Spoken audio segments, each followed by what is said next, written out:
Hello, कैसे हैं आप सब? मैं आज फ़ियर के बारे में बात करना चाह रहा था। जैसे कि हम अक्सर अपने चैनल और अपनी पोस्ट वगैरह में करते हैं, तो और मैंने काफ़ी अर्से से मेरे हाथ से इस चैनल पे नहीं की फ़ियर के बारे में। तो लेकिन आगे जाने से पहले प्लीज़ सब्सक्राइब करें चैनल को, लाइक करें और हमें और बताएं कि अगर कोई टॉपिक्स हैं जो जिसके बारे में आप सुनना चाहते हैं, या कोई चीज़ें हैं जिनके बारे में आप ज़्यादा मालूमात चाहते हैं, तो हम उस चीज़ को कवर करने की कोशिश कर सकते हैं। और अगर आप कोचिंग कॉल्स के लिए आना चाहते हैं तो आप phil@ocdrecovery.com को कांटेक्ट कर सकते हैं। और लाइक हम आपको उसमें हेल्प आउट कर सकते हैं कि आपको कौन सा पैकेज ज़्यादा सूट कर सकता है, या अगर आपने वेबिनार्स अटेंड करने हैं तो वो कौन से हैं और ये वो। क्योंकि उसमें ज़ाहिर है आपको ज़्यादा फिर लाइक इन्फॉर्मेशन भी मिल सकती है और आपको हेल्प मिल सकती है स्पेसिफ़िक आपका जो मसला है उसके लिए। सो हाँ, आप ईमेल करके देखें और हमसे बात करें अगर आप चाहते हैं। तो मैं फ़ियर के बारे में बात करना चाह रहा था क्योंकि इसमें इसके लिए वही बात है, उर्दू और हिंदी में इसके लिए कोई लफ्ज़ नहीं है फ़ियर के लिए। उसमें आप वही, अगर मैं वीडियोस में ही बात करता हूँ तो मैं कहता हूँ कि आपको डर लगता है, आपको खौफ आता है और इस तरह चीज़ें। लेकिन फ़ियर जो एक टर्म है अंग्रेज़ी की, उसका उसका कोई उर्दू या हिंदी इक्विवेलेंट नहीं है। तो फ़ियर है क्या? अगर हम उसको ट्रांसलेट करने की कोशिश करें तो उसका मतलब यही है कि आपको डर लगने से डर लगता है। जैसे कि जब जब हम डर रहे होते हैं तो हमारी हार्ट बीट तेज़ होती है, हम एंग्शियस होते हैं, हम परेशान होते हैं, हमें फ़िज़िकल सिम्पटम्स भी आ रहे होते हैं, पसीना भी आ रहा होता है, हम हमारा हमारा दिन ख़राब उससे होता है, या कोई अगर एक्टिविटी कर रहे हैं वो हमारी ख़राब हो रही होती है, हमारी कंसंट्रेशन ख़राब होती है। ऐसी ऐसी सब चीज़ें उस स्टेट में आने से हमें डर लग रहा होता है। सो इस वजह से इसको फ़ियर कहते हैं, क्योंकि हमें बाकायदा डर लगने से डर लग रहा होता है। और वो इसलिए इतना एग्जैजरेटेड होता है क्योंकि हमें लगता है कि अगर हम अगर एक दफ़ा उस स्टेट में आ गए तो हम उससे निकल नहीं पाएंगे, हम उसमें फंस जाएंगे और हम हमेशा हमेशा के लिए उतना ही बुरा फ़ील करते रहेंगे। हमें फ़िज़िकल सेंसेशंस आती रहेंगी, हम लाइक, और बस हमारा दिमाग जो है वो बस उससे ओवरवेलम हो जाएगा और हमसे हैंडल नहीं हो पाएगा, ठीक है। और आपको ना सिर्फ लाइक, और फ़ियर का मतलब सिर्फ फिर यही नहीं है कि आपको डर लगने से डर लग रहा है, आपको एंजाइटी से फिर डर लग रहा है, आपको सैडनेस से डर लग रहा है, आपको कोई भी नेगेटिव इमोशन है या नेगेटिव सेंसेशन या कोई भी चीज़ जो आपको फ़ील होती है, बुरी फ़ील होती है, आप उससे डरते हैं। इवन ये भी कि मुझे इंट्रूसिव थॉट्स पूरी ज़िंदगी के लिए रहेंगे और और हमेशा फंसे रहेंगे मेरे दिमाग में, कभी नहीं जाएंगे, वो भी फ़ियर का ही हिस्सा है।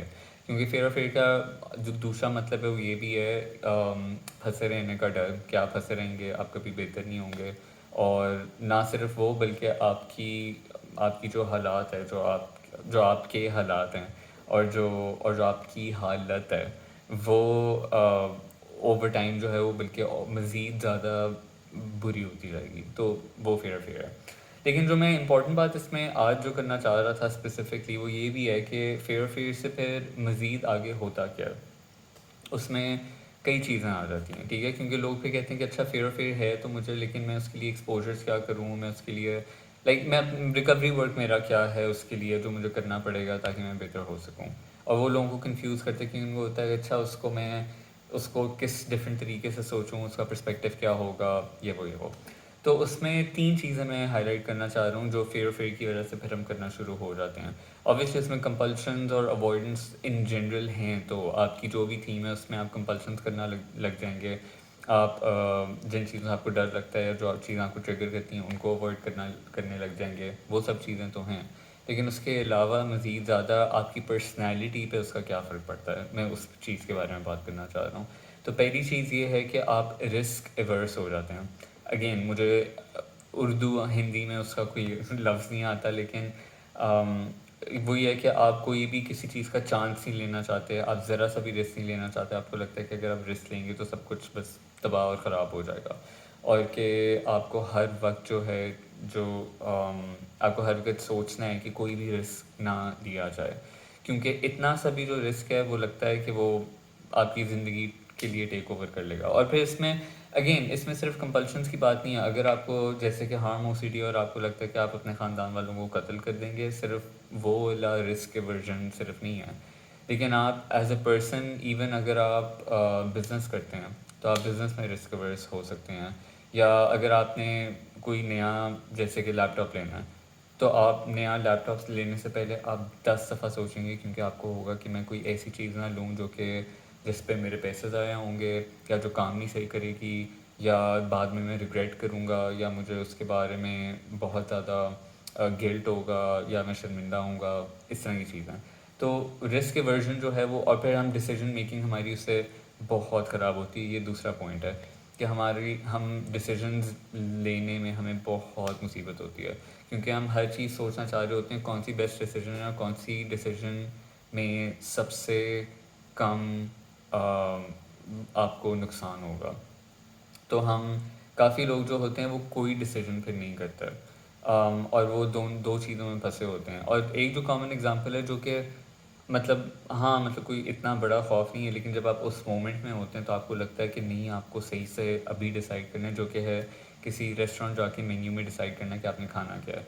मैं इतने लोगों से बात करता हूँ कॉल्स पे, 1-to-1 कॉल्स में, कोचिंग कॉल्स में, जिनका ये मसला है कि वो अगर रेस्टोरेंट गए हैं और वहाँ पे वो मेन्यू उनके सामने आया है तो उनको बहुत वो सोचते हैं कि अच्छा मैं कौन सी चीज़ लूँ, क्योंकि मैं नहीं चाह रहा कि कोई ऐसी चीज़ हो जो मैं रिग्रेट करूँ, जो अच्छी नहीं होगी, या पैसे ज़ाया होंगे, या मुझे बाद में होगा कि हाय मैंने गलती कर दी।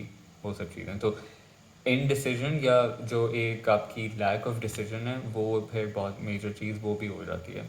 तीसरी चीज़ इसमें आ जाती है कि आपकी कंट्रोलिंग कंपल्शन जो हैं वो बढ़ जाती हैं। अब अगेन वो वही चीज़ है कि आपकी थीम से रिलेटेड हो या ना हो, कंट्रोल जनरली ज़िंदगी में आपका बढ़ जाता है। अगेन छोटे छोटे एग्जांपल्स फिर ये हो जाते हैं कि अगर आपने कहीं पहुंचना है तो आप बहुत ज़्यादा आपको होगा कि नहीं, आपने एक सही टाइम पर पहुंचना है। या अगर आप किसी लेट्स से अगर आप किसी के साथ कोई बर्थडे पार्टी अरेंज कर रहे हैं तो उसमें आपको होगा कि अच्छा कि मैं कैसे इसको उसी तरह से एग्जीक्यूट करूँ इस पार्टी को, जैसे मैंने सोचा हुआ है और जैसे मेरे दिमाग में है। तो वहाँ पे कंट्रोलिंग कंपल्शन बढ़ सकती हैं। या फिर हमारी लड़ाइयाँ लोगों से ज़्यादा हो सकती हैं, क्योंकि वो उस तरह एक्ट नहीं कर रहे, या वो चीज़ें नहीं कह रहे या कर रहे जो कि हम चाहते हैं कि वो करें। तो वहाँ भी कंट्रोलिंग कंपल्शन बढ़ सकती हैं आपकी रिलेशनशिप्स में, कि कोई आपकी एक्सपेक्टेशंस मीट नहीं कर रहा। और ती और जो चौथी चीज़ है, जो आखिरी चीज़ है जिसके बारे में बात करना चाहता हूँ, वो है कोई भी ऐसी चीज़ से भागना जो जिसमें आपको थकन महसूस ज़्यादा हो, जो आपको लगे वो आपको बहुत ज़्यादा एफ़र्ट उसमें डालना पड़ रहा है, या कोई चीज़ जो आपको लगेगा कि आप उसके बाद परमानेंटली थके रहेंगे, या आपका अगला दिन जो है ख़राब हो जाएगा उसकी वजह से, या ये आपका मूड ख़राब हो जाएगा, अम, या उसकी वजह से आपका ओसीडी या एंजाइटी आपकी जो है बहुत बुरी हो जाएगी। तो वो चीज़ें जो भी आपको थोड़ी सी भी चीज़ बल्कि एग्जॉस्टिंग लगेगी ना, और ये नहीं कि आपने उसमें कोई हल चलाना है या आपने कोई गाय भैंसें भगानी है, उसमें ये भी है कि सिर्फ अगर आपको उठ के जाके किचन में अपने लिए कोई मक्खन टोस्ट बनाना है, वो भी आपको लगेगा कि ओफ वो कौन बनाए, मैं तो नहीं बना सकता, लोग ये तो इतनी मेहनत वाली चीज़ है, मैं वैसे बेहतर है बस मैं कमरे में भूखा बैठा था हूँ। मैं ये चीज़ें करता था। मैं जो भी कोई थकाने वाली चीज़ें होती थी, मुझे होता था उफ ये कौन करेगा, या मैंने नहीं करना, इसमें इतना टाइम लगेगा, उफ मेरा दिल नहीं कर रहा, ये नहीं कर रहा, वो नहीं कर रहा, फिर वो नहीं होता। तो वो मैं बहुत ज़्यादा करता था, और उसमें फिर आपकी ज़ाहिर डीमोटिवेशन भी बढ़ती है। आप अपने लाइक गोल्स और जो आपकी टास्क वगैरह होती हैं वो भी नहीं करते, और हर चीज़ जो है फिर लटकती रहती है, और फिर आप उसमें और मज़ीद ज़्यादा बुरा फील करते हैं, क्योंकि आपको होता है कि मैंने ये चीज़ें करनी थी और मैंने नहीं की, लेकिन मैं करना चाहता भी हूँ, लेकिन मैं क्यों नहीं कर रहा, लेकिन मैं थका भी हुआ हूँ, लेकिन मैं चाहता हूँ कि फिर भी कंप्लीट हों, और फिर आप उस साइकिल में पूरी फंसे रहते हैं। सो ये चार चीज़ें कि आप रिस्क अवर्स हो जाते हैं, आपकी डिसीजन मेकिंग बहुत ज़्यादा अफेक्ट हो जाती है, आप कंट्रोलिंग ज़्यादा बन सकते हैं, और आप फिज़िकल चीज़ें जो हैं वो बहुत अवॉइड करने लग जाते हैं।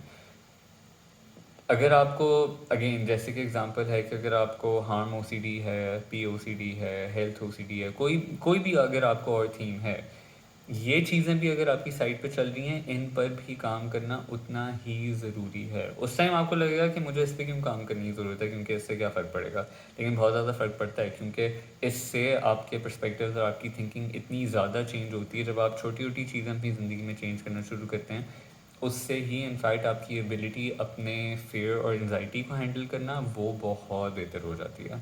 तो लाइफ स्ट्रक्चर चेंजेस और जो आपकी डेली हैबिट्स की जो चेंजेस हैं वो भी इतने ही ज़रूरी हैं, क्योंकि वो आपके फेयर वाला जो एलिमेंट है उसको तोड़ने में आपको फिर मदद करते हैं। तो ये एक मैं छोटी वीडियो बनाना चाह रहा था ताकि आपको थोड़ी सी और इंसाइट देने के लिए कि फेयर में सिर्फ ये नहीं है कि आपने उस चीज़ को मेंटली ब्रेक डाउन करना है, उसकी जो बिहेवियरल implications और बिहेवियरली भी आपको उसको चेंज करना पड़ेगा। तो आई होप इसकी सेंस आपके लिए बनी हो, और बताइए अगर आपको हेल्प हुई हो इससे। बाय।